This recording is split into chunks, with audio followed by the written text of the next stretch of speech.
tanto da Noreg. Vocês estão me ouvindo bem?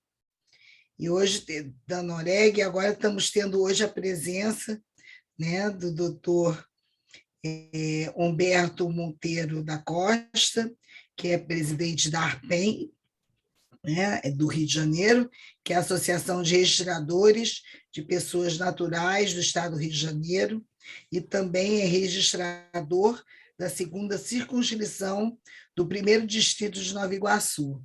Então, ficamos assim muito honrados, muito felizes da sua presença, doutor Humberto. Inclusive, a ABAME vai fazer no dia 9 de junho, que a gente chama ABAME itinerante. É a ABAME indo para o interior. E vamos fazer uma ABAME itinerante na UAB de Nova Iguaçu. Então, muito bom tê-lo aqui, o senhor, hoje. E vamos, inclusive, falar do senhor lá em Nova Iguaçu, que tivemos a honra de tê-lo aqui na nossa associação. Não sei se o senhor conhece a ABAME, com certeza. A ABAME está fazendo agora, em setembro, 33 anos de existência. O nosso fundador foi nosso querido e patrono, né, desembargador Silvio Capanema. Eu, o nosso vice-presidente, doutor Daniel Leonardo, somos sócios fundadores, inclusive o doutor Daniel é o número 1, o sócio número 1, né? Fundamos em 1989. Eu sou ex-presidente da BAME, tive duas oportunidades como presidente. Hoje eu sou diretora jurídica e pedagógica e faço questão que o senhor venha conhecer a nossa associação, que é muito bonita. A nossa sede fica aqui na Avenida Rio Branco, no prédio Guilhem, que é esquina com 7 de setembro, né? É a Avenida Rio Branco, 135, né? Eu sempre confundo, é 135, 134. É 135, né, Daniel? É 135. É 135, eu sempre confundo. Olha que eu comprei a sede. Nessa sede, fui eu, na minha gestão, que eu comprei pela BAME, a nossa sede. Então, tem um auditório muito bonito, grande, temos biblioteca, temos sala para atender os advogados, temos como se fosse um coworking.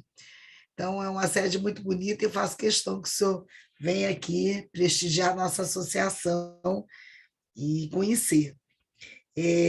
Vou, então, dar início com o tema da palestra do doutor Humberto, temas atuais de registro civil. Um tema muito interessante. Eu tive a oportunidade de ouvir, né, a palestra do doutor Humberto na UAB da Barra da Tijuca, e eu disse, não, doutor Humberto, o senhor tem que falar o ABAME, preciso do senhor. Para os advogados, o mercado imobiliário tem que ouvir o senhor. Então, eu fiquei muito feliz de o doutor Humberto ter aceito o nosso convite, e não quero me alongar, quero já passar, então, a palavra para o doutor Humberto. Com o senhor, doutor Humberto. Perfeito. Boa noite a todos. É uma honra aqui participar desse evento com a ABAME, né, com a professora Fátima Santoro, e os advogados imobiliários, né, que movimentam aí o nosso mercado, né, que atuam em colaboração com os serviços notariais de registro, né. Sem os advogados, dificilmente a gente conseguiria movimentar esse mercado, né, movimentar, fazer com que houvesse esse tráfico imobiliário, essas transações, que os advogados nos auxiliam muito e ajudam a acelerar, dar celeridade, né, para esse mercado. Então, eu trago aqui, vou falar um pouco aqui sobre as inovações que aconteceram no registro civil nos últimos 5 anos, né? Não são novidades tão recentes, mas assim são novidades que muitos advogados e colegas ainda não conhecem e que são ferramentas muito importantes que podem ajudar na atuação do advogado, principalmente em relação ao cartório de registro civil, porque embora essa seja uma associação de advogados que atuam no mercado imobiliário, a origem dos atos que são ali registrados no Estado Civil, do regime de bens, do casamento, que acabam influenciando nas relações imobiliárias, é o registro civil de pessoas naturais. E existem hoje caminhos bem céleres e fáceis que dispensam a atuação judicial para se alcançar, por exemplo, a retificação do registro civil e permitir que o título ingresse no registro de imóveis seja registrado ou averbado com mais celeridade. E é isso que eu vou trazer aqui inicialmente. Vou compartilhar minha tela. Compartilhar aqui. Vamos lá. Deu certo. Então, a principal inovação assim, recente que a gente tem foi no ano de 2017, com a Lei 13.484 de 2017, que modificou a Lei 6.015, que é a Lei de Registros Públicos, e permitiu que fosse feito diretamente, né, alterou o artigo 110, e permitiu que fosse feito diretamente no Registro Civil de Pessoas Naturais a retificação dos registros, em algumas hipóteses, que são as elencadas aqui nos incisos do artigo 110. A principal delas é aqueles erros que não exigem qualquer indagação para constatação imediata da necessidade de correção, que é o inciso 1 do artigo 110. Isso abriu uma possibilidade gigantesca da gente retificar erros que estão no registro civil, independentemente da atuação judicial. Basta o advogado fazer a solicitação perante o cartório de registro civil e juntar a documentação comprobatória.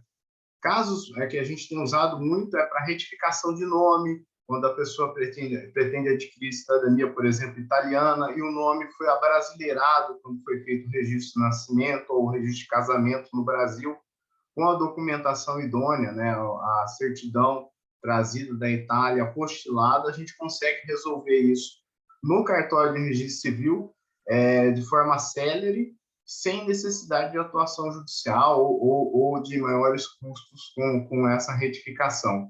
A gente pode fazer também retificação em relação a regime de bens. Às vezes o regime de bens está equivocado no registro civil. E aí, quando vai se fazer um negócio jurídico, chega no registro de imóveis, o registro de imóveis pede que se apresente o regime de bens, né? O pacto antinupcial. E às vezes não tem esse pacto antinupcial no registro civil. Por quê?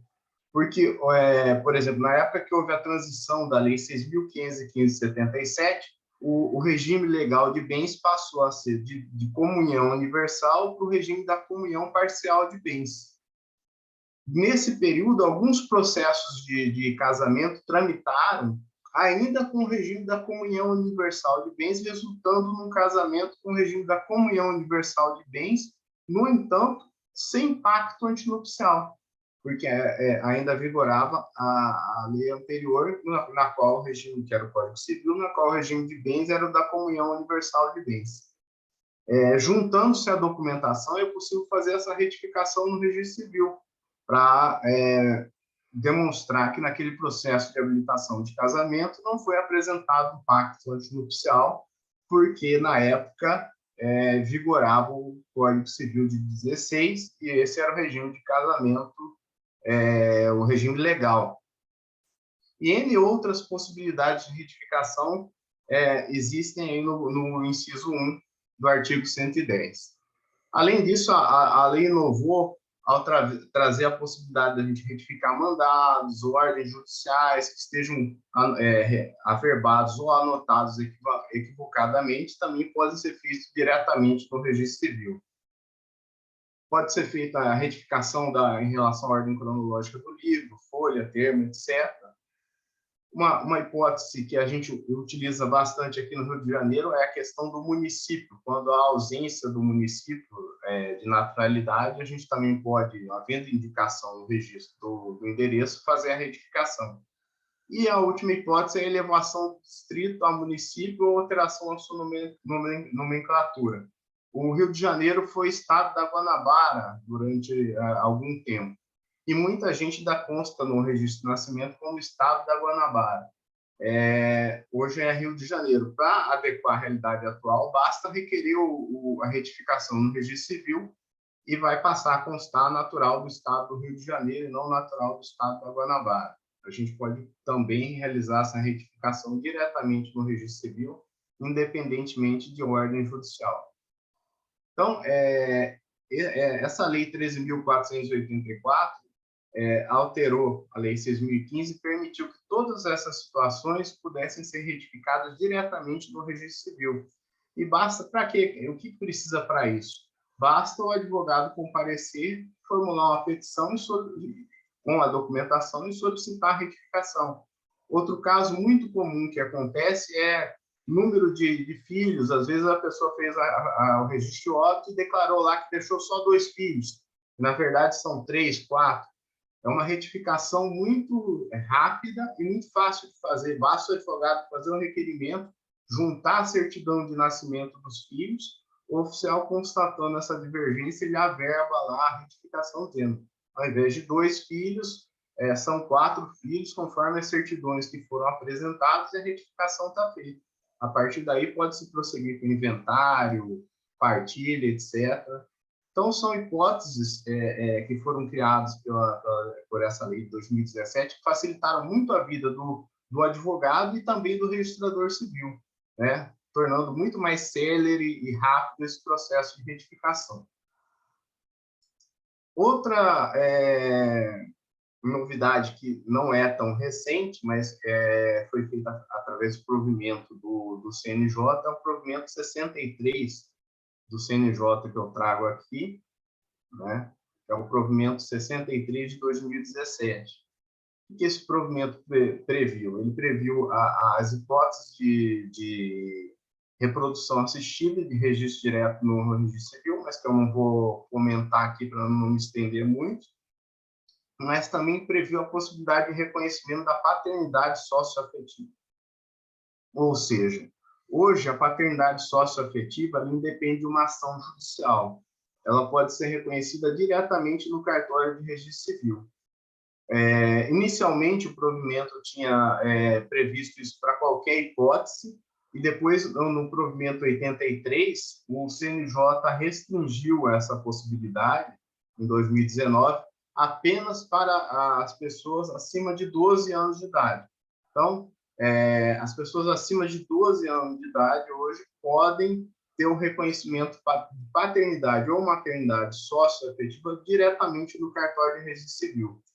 Basta o quê? Basta comparecer ao cartório, preencher um formulário que existe do provimento e comprovar essa paternidade ou maternidade socioafetiva, que é aquela relação, às vezes a mãe do reconhecido casou com um padrasto, convivem como se fossem pai e filho, mas isso não está ainda documentado. E aí isso pode ser levado ao registro civil com a aquiescência do pai biológico, da mãe biológica, e a comprovação dessa convivência durante algum tempo desse filho socioafetivo, é possível fazer a averbação diretamente no registro civil, e aí o pai socioafetivo passa a ser pai com todos os direitos e todos os deveres, né?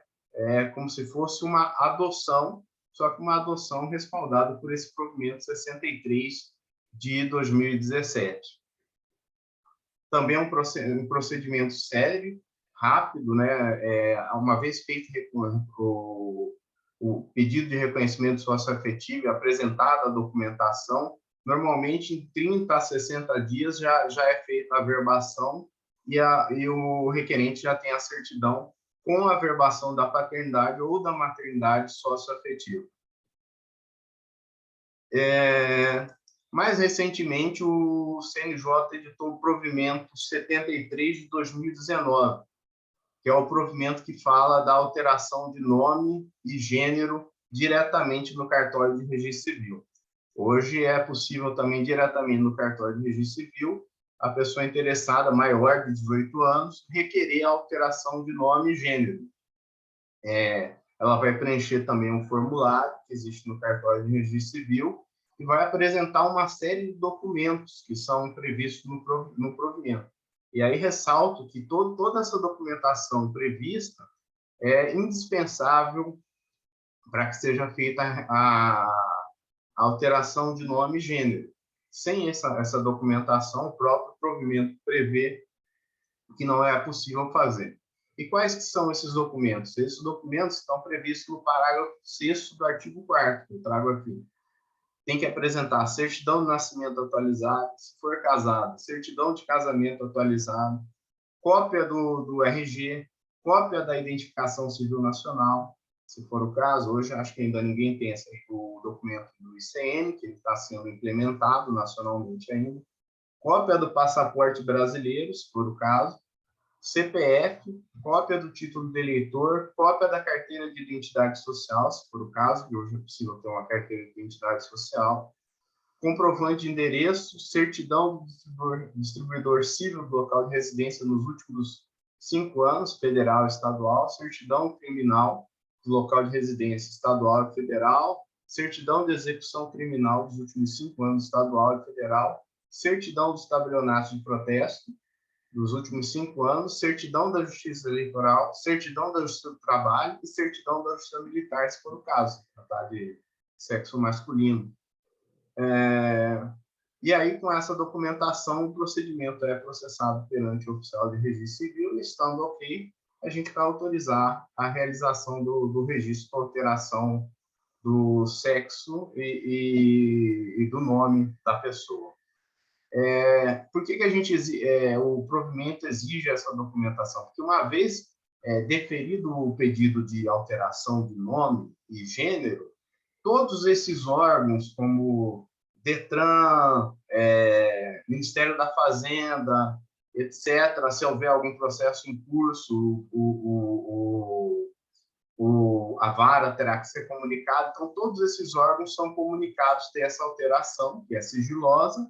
No entanto, esses órgãos que são da identificação civil, da Receita Federal, têm que receber essa comunicação para saber que houve alteração, né? Perfeito. Agora vou falar um pouco sobre o provimento 16. O provimento 16 é um provimento do CNJ que é um pouco mais antigo, né? Ele é de 2013 e ele permite o reconhecimento de paternidade diretamente no registro civil.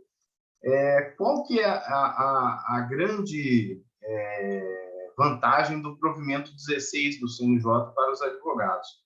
O provimento 16 ele permite que a qualquer tempo a mãe que tem um filho sem o nome do pai vá ao cartório e faça a indicação do suposto pai. Isso é uma providência que pode, em muito, acelerar o processo de reconhecimento de paternidade. Por quê? Ela implica uma redução de custo, porque ao invés de entrar com uma ação judicial, pagar custos, esperar o oficial de justiça encontrar o pai para fazer a citação, acontecer a contestação, a designação de uma audiência, esse procedimento administrativo no cartório de registro civil é muito mais célere. Por quê? Porque a mãe comparece ao cartório, indica o suposto pai, indica o endereço e o cartório faz uma notificação para que ele compareça em cartório e faça o reconhecimento voluntário da paternidade ou negue a paternidade. Se ele fizer o reconhecimento voluntário da paternidade, imediatamente será feito um termo e será feita a verbação no registro civil. Caso ele negue, o processo é imediatamente encaminhado ao Ministério Público, que se ele mantiver essa negativa, vai promover a ação de investigação de paternidade. Então, um procedimento muito mais rápido, muito menos oneroso para a parte, porque ela não precisa pagar custas, esse procedimento é gratuito no registro civil, e muito mais célere, porque é feito por notificação pelo próprio cartório, né? Independe de pagamento de custas, não precisa que o oficial de justiça encontre o pai, ele vai ser notificado no endereço dele para comparecer no cartório. Então, esse provimento 16 facilitou bastante a vida das pessoas nesse sentido, né? Além do que, no próprio, quando é feito o registro de nascimento, a gente já abre esse procedimento oficioso de investigação de paternidade. Mas mesmo que ele não resulte num reconhecimento, a mãe pode, a qualquer tempo, ainda que a criança tenha lá 10 anos, 12, 13, 15 anos, ou até o maior, pode comparecer ao cartório de registro civil e fazer a indicação da paternidade e pedir a abertura desse procedimento, para que o suposto pai seja notificado e compareça, reconhecendo ou negando essa paternidade. Por fim, eu vou falar aqui sobre o provimento 28 do CNJ, que é o provimento do registro tardio. Eu acredito que hoje muito pouca gente ainda não tenha registro de nascimento. Mas aqueles que não têm, assim, se o advogado se deparar algum dia com situações como essa, em que a pessoa não tem registro de nascimento, o procedimento de registro tardio hoje ele não é necessário mais que se ingresse com uma ação judicial para que seja feito o registro tardio. Hoje, o procedimento de registro tardio do nascimento também é promovido perante o cartório de registro civil, também previsto pelo provimento 28 do CNJ. Esse provimento traz lá um formulário e traz a documentação que tem que ser apresentada para que seja procedido ao registro tardio de nascimento.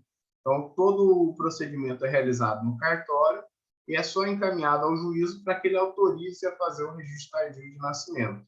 E também costuma ser muito mais rápido do que ingressar com uma ação judicial e aguardar o julgamento para que se faça o registro tardio daquela pessoa que não tem registro de nascimento.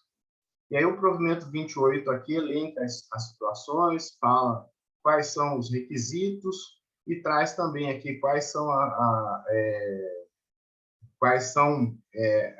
os documentos que têm que ser apresentados. Normalmente é uma foto, a declaração, testemunhas que conheçam aquela pessoa não registrada e que atestem que ela não tem registro e que reside na circunscrição do cartório, né? E os demais questionamentos são feitos pelo oficial ou pelo escrevente autorizado e é iniciado o processo de registro tardio e encaminhado ao juízo para que seja autorizado a realização desse registro. Então, assim, muito rapidamente, são essas as novidades que eu trago, mais atuais aí sobre o registro civil. E vou abrir aqui para questionamentos, perguntas que vocês tenham sobre esse tema. Tá bom? Muito obrigado.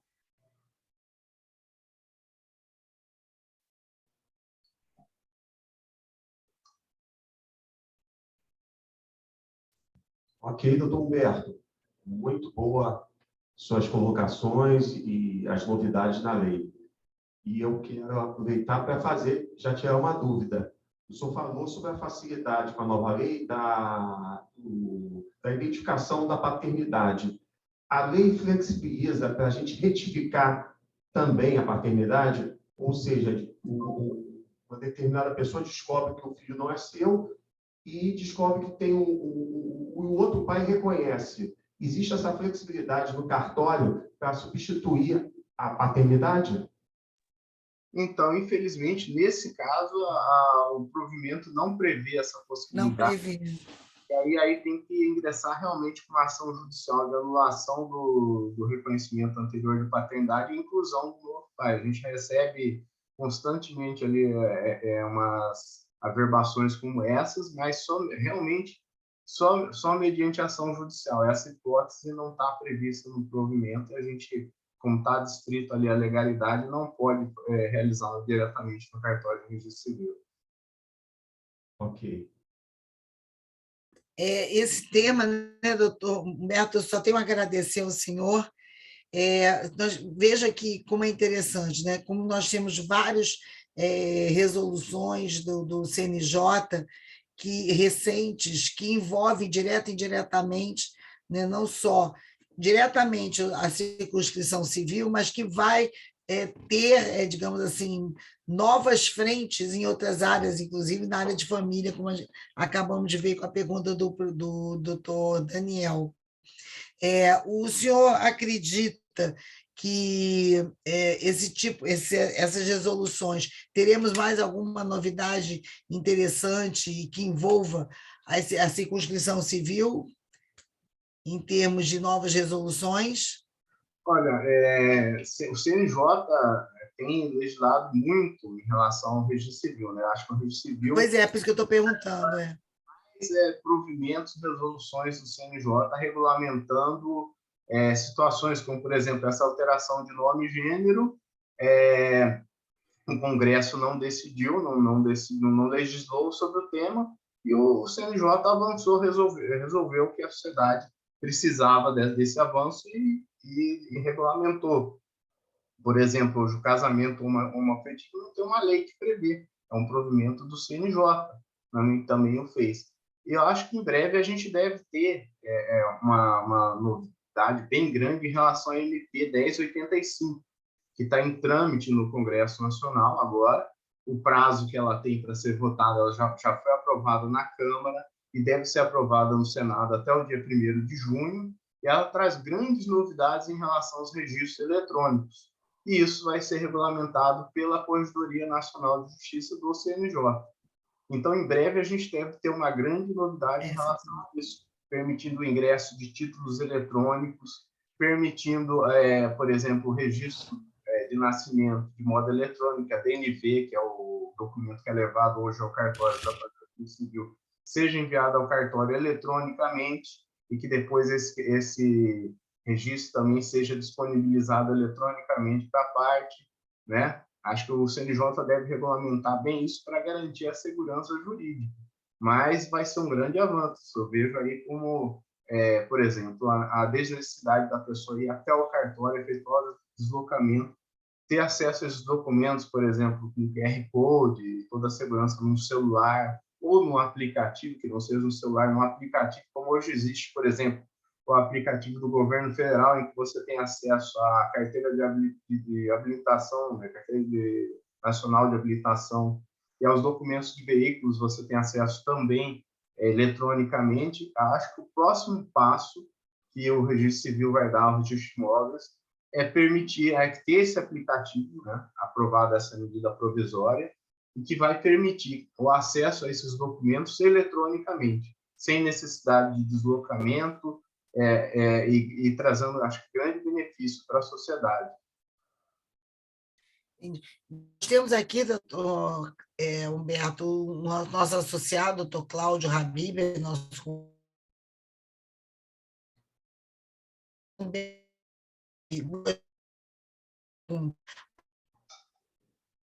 Fátima, congelou. Congelou, mas eu estou lendo aqui a pergunta do doutor Cláudio Habib aqui no chat. Acho que é essa pergunta que você se referiu, Fátima. Aí eu vou aproveitar para respondê-la aqui. Então, doutor Cláudio, boa noite. Doutor Cláudio, não há necessidade de escritura pública para o reconhecimento da paternidade ou filiação socioafetiva. Basta comparecer ao cartório, fazer a solicitação, existe um formulário do provimento 63, e com a documentação, que é fotos comprovando o convívio, pagamento de boleto de escola, documentos que comprovem essa relação socioafetiva de pai e filho, ou de mãe e filho, e é aberto o procedimento, e esse reconhecimento é feito diretamente no cartório. Então, o documento ele não fala em procuração, fala em comparecimento pessoal, né, perante o oficial do registro civil. Ele não prevê essa possibilidade. Ok. Doutor Humberto, a nossa diretora, a doutora Tânia, quer fazer um questionamento. Ela está aqui no auditório. Doutora Tânia. Boa noite, doutor Humberto. É um prazer enorme estar aqui com o senhor, junto de nós, para poder tirar essas dúvidas. Apesar de que o senhor falou logo no início, com relação àquelas transições de casamentos na lei de divórcio, né? Ainda não havia uma comunhão universal, que seria a comunhão parcial. Me trouxe uma questão assim, curiosa. Provavelmente esses problemas já devem ter sido resolvidos, né, pelo tempo que já se passou. Mas como é que ficou aquele tipo de casamento que estava sendo preparado para ser feito na comunhão universal, que não precisava de pacto, e de repente veio a lei do divórcio e aí passou a comunhão parcial? Como é que ficaram resolvidas essas questões? Essa curiosidade me surgiu aqui no momento da explanação. Você pode nos esclarecer, por favor? Eu estava até lendo ontem uma decisão do STJ sobre esse tema, que muitos desses casos foram parar, como não existia essa possibilidade de retificação administrativa que existe hoje, é recente, né, de 2017, muitos desses casos foram parar na justiça. Por quê? Porque as partes acabaram casando sob o regime da comunhão universal de bens, que era o regime legal, mas como o processo estava tramitando durante esse tempo, né, houve um equívoco ali por parte dos cartórios nessa época, né, e a pessoa acabou casando sob a comunhão universal de bens sem pacto antinupcial, quando já deveria haver um pacto antinupcial, porque o regime de bens legal passou a ser o da comunhão parcial de bens. O que o STJ disse? O STJ determinou que o regime deveria ser aquele que constou no casamento, que era o regime da comunhão universal de bens, ainda que sem pacto antinupcial, né, para preservar a boa-fé das partes, né, e relevando o equívoco jurídico que houve nessa transição em alguns cartórios. Até a gente deve lembrar o seguinte, era uma época muito diferente da atual, porque não existia celular, não existia essa comunicação tão rápida e eficaz quanto a gente tem hoje, né? Hoje você promulga uma lei no dia seguinte, horas depois, todo mundo já tem conhecimento dela. Naquela época, em 1977, né, eu imagino que a comunicação era muito mais difícil. Imagina até chegar essa notícia e a adequação dos procedimentos no interior do Brasil. Então, realmente, há que se relevar essa questão que havia, e o STJ não fechou os olhos para isso e determinou que o regime de bens válido seria aquele que consta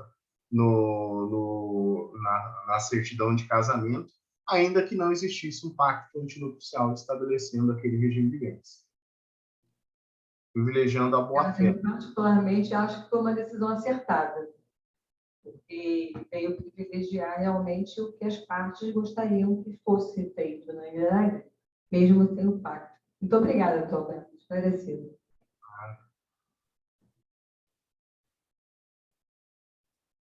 Ok. Mais alguma colocação? Fátima? Oi. Mais algum presente que queira fazer alguma pergunta ao doutor Humberto? Dos presentes, Daniel? Isso. Não, aqui dos presentes, não. Aqui do auditório... Aqui do chat só tem o doutor Cláudio Habib, de novo, fazendo o seguinte, ele botou assim, desculpe, também pode ser feita por procuração?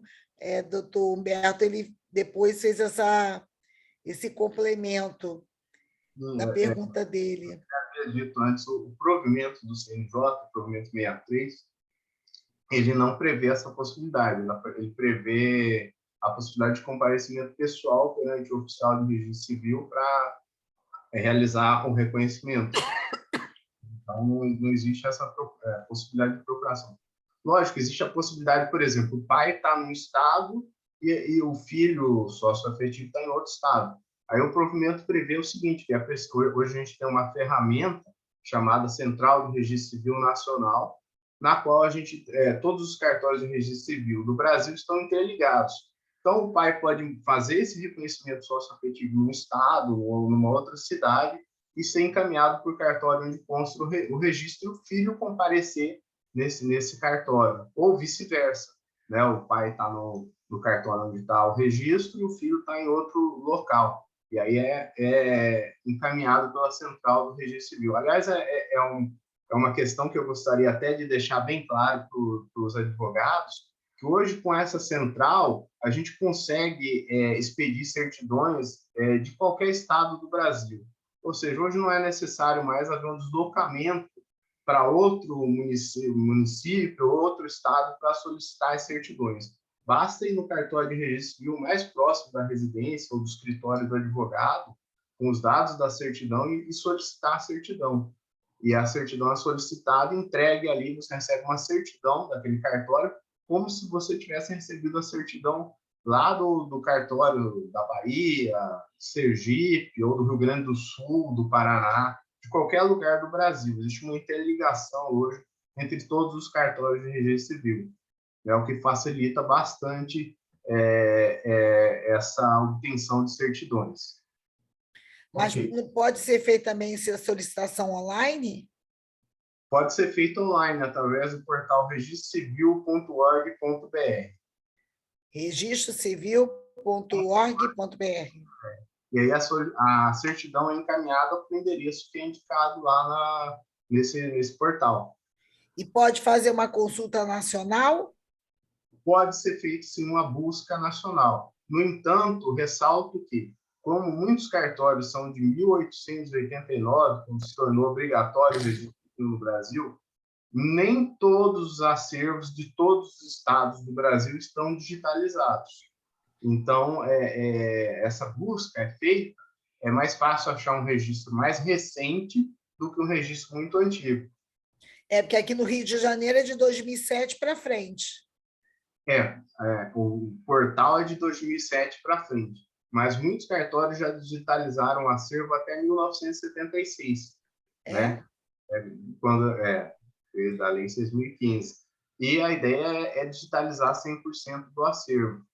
Mas fora do estado do Rio de Janeiro ainda existem muitos estados que estão atrasados nesse serviço de digitalização e indexação do acervo, que não basta digitalizar. A gente tem que fazer um índice e disponibilizar esse índice no portal da CRC Nacional, que é o registrocivil.org.br. Tá, nesse registrocivil.org.br pode fazer essa consulta nacional. Sim, é possível fazer essa consulta nacional. Entendi. Ok. E aqui até tem uma pergunta nesse sentido. Doutor Humberto, existe algum endereço eletrônico, acabou de falar, que disponibiliza informações sobre falecimento de um indivíduo em outro estado? Existe sim, esse portal. Nesse mesmo portal, né? Acho que foi o próprio doutor Cláudio que também fez a pergunta. Então, pode registrocivil.org.br. Ouviu, doutor Cláudio? Doutor Humberto? Sim? Doutor Humberto, entrando nessa área, o Cadastro Nacional de Óbitos, ele está funcionando? Ele foi só a partir da lei? Ele está sendo retroativo, a atualização dele? Como é que está essa situação? Está funcionando. Hoje, se você for pesquisar um óbito recente, você consegue fazer óbito, nascimento, casamento recente, você consegue localizá-lo no registrocivil.org.br, porque eles são encaminhados diariamente, todos os registros do Brasil inteiro, para esse portal, né? Então, ali deve ter um delay assim, de 24 horas, que é o tempo do encaminhamento, mas depois de 24 horas você já está lá na base de dados do registrocivil.org. E, como eu disse, a digitalização e indexação dos registros anteriores está sendo feita, mas existem muitos estados ainda que não fizeram essa integração, né? O Rio de Janeiro, como a doutora Fátima disse, todos os registros de 2007 em diante foram carregados na base de dados. Ou seja, a gente tem aí pelo menos 15 anos aí de registro que já se encontram na base de dados. De 2007 para cá, todo registro de nascimento, casamento ou óbito é possível localizar, né? É de todos os cartórios do estado do Rio de Janeiro. E, em nível nacional, não posso afirmar qual seria a data específica, mas é possível que em estados como São Paulo, por exemplo, está bem mais avançado, Rio Grande do Sul, você vai ter mais chance de êxito na busca.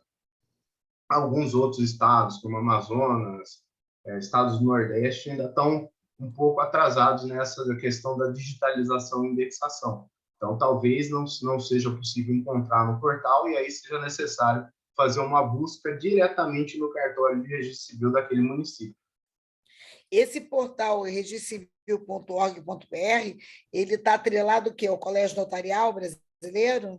Ele está atrelado à Arpem Brasil, que é a associação... A Arpem Brasil, lógico. A Arpem Brasil. Colégio Notarial do Brasil. É a Associação dos Registradores de... Sim, sem dúvida. Ok, mais alguma pergunta? Aqui no online eu não tenho mais. Aí com você, Daniel? Não. A gente pode encerrar. Antes dos agradecimentos ao doutor Humberto, eu quero lembrar a todos que amanhã tem mentoria da ABAME, tá? O tema vai ser negócios imobiliários com a doutora Carolina Abdala, tá? É imperdível. Lembro também que nesse mês de maio nós estamos fazendo uma campanha, tá? os associados que indicarem uma pessoa jurídica ganham 1 mês de isenção da mensalidade da ABAME. Então, vamos trazer novos associados e, esse mês, a campanha de pessoa jurídica. Doutor Humberto, foi muito bom a sua palestra, acrescentou muito. As pessoas, os nossos colegas aqui no auditório estão muito satisfeitos com a sua colocação, e acredito que os de casa também, tá bom? E a ABAME está de portas abertas para te receber presencialmente aqui numa nova oportunidade. Fátima. Com certeza, só tenho que agradecer demais ao doutor Humberto, dizer que nós sempre organizamos o nosso ENAI, e sempre nosso ENAI é em novembro, é o Encontro Nacional de Advogados do Mercado Imobiliário, e com certeza estamos pensando em fazer um painel com os oficiais registradores e também os tabeliães. Então, vou voltar a falar com o doutor Humberto e convidá-lo para fazer parte também dessa mesa de debate. Vai ser uma honra poder contar com a sua presença, doutor Humberto. Então, eu só quero agradecer demais ao senhor, né, o seu tempo, que eu sei que é corrido, por essa oportunidade. Vamos enviar para o seu e-mail um certificado de sua participação, um agradecimento nosso, e esperar ansiosos o seu retorno, agora presencial aqui na nossa associação. Perfeito. Muito obrigada, doutor Humberto. Eu gostaria de agradecer a senhora, a doutora Fátima, ao doutor Daniel, a todos que estiveram presentes aqui, assistiram. Aproveitar a oportunidade para dizer também que o Registro Civil se tornou, através dessa primeira lei que eu falei, 13484, ofício da cidadania. Então, a gente está prestando alguns outros serviços para a sociedade, por exemplo, está expedindo carteira de identidade no Registro Civil, né? O Registro Civil faz esse serviço. Em breve, agora, a gente fez um outro convênio com o Detran, vai expedir carteira nacional de habilitação no Registro Civil. E estamos tentando expandir esses convênios para que cada vez mais o Registro Civil se torne o ofício da cidadania, ou a casa da cidadania, e possa prestar mais serviços para a população. E eu até coloco aqui a nossa associação, doutor Humberto, à disposição, se o senhor quiser mandar materiais para a gente poder divulgar, né, para os nossos associados aqui do Rio de Janeiro. Veja, vamos em Nova Iguaçu, na BAME itinerante. Então, poderemos também, para os nossos associados de Nova Iguaçu, de toda a Baixada, também falar desses serviços, né, lá dos cartórios de registro civil. Então, qualquer coisa, entre em contato comigo, manda esse material para a gente poder divulgar, porque é um interesse coletivo, né? É muito importante. Tá certo? Então, fica aqui a BAME também à sua disposição nesse sentido. Perfeito. Muito obrigado. Tá? Grande abraço, doutor Humberto, e até a próxima. Até a próxima. E eu quero me agradecer aqui a presença dos nossos associados. Sula, gostei de te ver, fiquei feliz. E o doutor Emílio está aqui de volta. Muito bom, muito bom. Doutor Jonildo. Boa noite. É muito bom a gente poder estar presente, encontrar os amigos aqui na live. É sempre uma grande alegria. Doutor Cláudio, a Daniela, muito bom. A Norma, a Pietra, muito bom encontrar todos aqui. Fátima. E os nossos colegas que estão aí de forma presencial, doutor João Augusto, né? Tem um aqui que eu não sei quem é, que ele não botou o nome, eu não estou podendo aqui identificar quem é que está presente. Mas muito obrigada e vamos assim encerrar nossa live de hoje. Daniel, um grande abraço. Obrigado. Doutor Humberto. E um abraço a Diga, todos. Daniel. Hoje Um abraço, boa noite. A nova, que é a doutora Norma Cristina. Ela Boa noite a tá... todos. Doutora Norma. A gente tem vários associados aqui, em especial, hoje o abraço especial é para a doutora Nancy, também que não aparecia há muito tempo, está presente aqui também no nosso Ai, que auditório. bom, Tá que perto da bom que eu mesa. estou vendo a doutora Nancy. Manda um abraço para ela. Pois é. Tá joia? Boa noite a todos. Boa Boa noite a todos. noite. Tchau. Boa noite. Boa noite. Boa noite. Isso.